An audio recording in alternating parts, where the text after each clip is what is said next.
Gwenaël, bonjour. Vous êtes nutritionniste pour Sojasun. Donc, vous accompagnez des sportifs. Il faut savoir aussi que vous accompagnez des petits clubs d'athlétisme notamment. Et vous-même, vous êtes coureuse.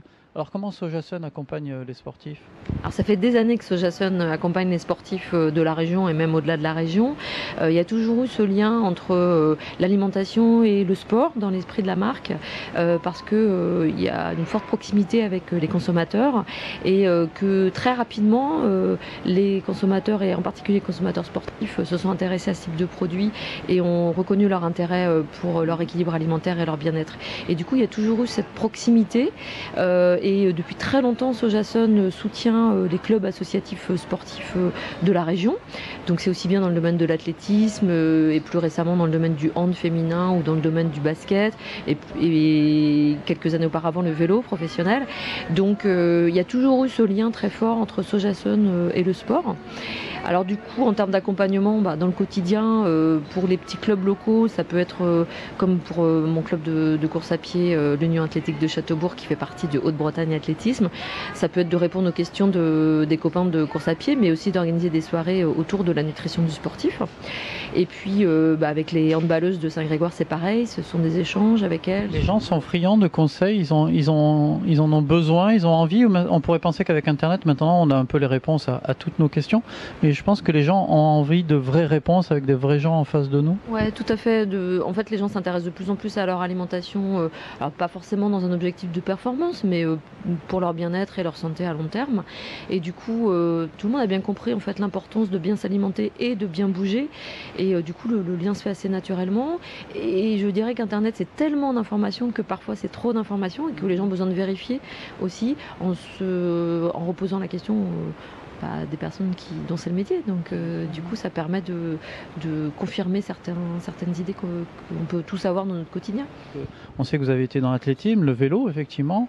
Et maintenant, la voile et le nautisme, comment s'est fait cette rencontre? Alors, les tout débuts de la rencontre, je pense que François le racontera beaucoup mieux que moi. Par contre, là où il y a une vraie rencontre, c'est qu'on s'est rendu compte assez rapidement en échangeant avec François que on n'allait pas avoir besoin de le convaincre de l'intérêt nutritionnel des aliments soja parce qu'il y était venu de lui-même, du fait de son histoire personnelle et d'une intolérance au lactose qu'il a comprise et découverte en tant que jeune adulte, je crois.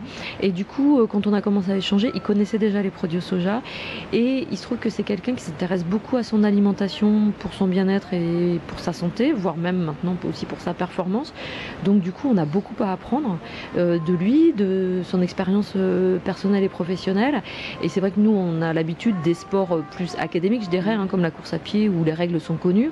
Dans le domaine de la voile, il y a énormément de choses à découvrir. Quelles sont justement les contraintes? Parce qu'on imagine que c'est soit un peu comme un sport d'endurance puisque ça dure des heures, mais là ça dure même des jours.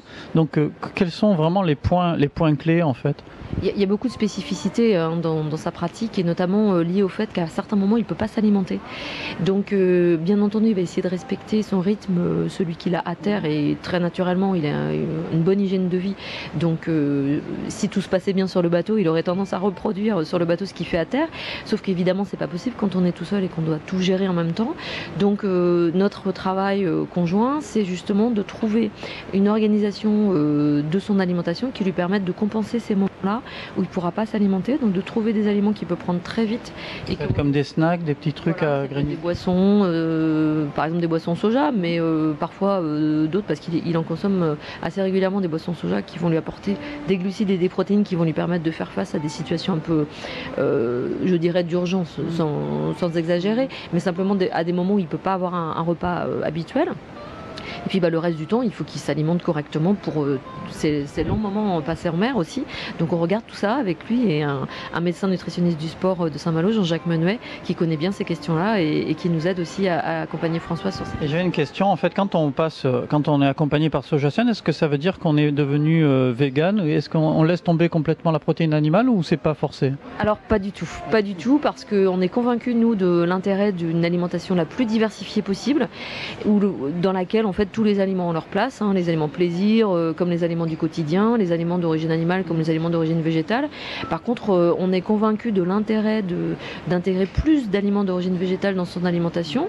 Et d'ailleurs, il y a une étude très récente qui vient de sortir, qui est passionnante, qui montre que les gens qui consomment plus d'aliments d'origine végétale ont une alimentation plus diversifiée que la moyenne et ont des apports nutritionnels plus en adéquation avec les recommandations nutritionnelles actuelles. Donc ça, c'est juste la confirmation de ce que nous, on ressent profondément. Mais du coup, loin de nous l'idée de dire aux gens arrêtez de consommer de la viande ou du lait ou des œufs. Tous ces aliments-là ont leurs atouts nutritionnels spécifiques qui vont être complémentaires de ceux des aliments d'origine végétale. Est-ce que vous êtes monté sur le bateau déjà? Oui, oui. Alors pas en navigation, mais en chantier. Je suis très très impressionnée. On se sent tout petit sur ce bateau. C'est vraiment magnifique. Et j'ai hâte d'avoir l'occasion peut-être de monter dessus, naviguer. Est-ce que le port d'attache, c'est en Bretagne chez vous? Voilà, on est allé le voir à Lorient. Là, il est en chantier à Lorient, le bateau. Donc en préparation pour les prochaines aventures de François, mais dont il parlera bien sûr bien mieux que moi. Ben, merci beaucoup. Merci à vous.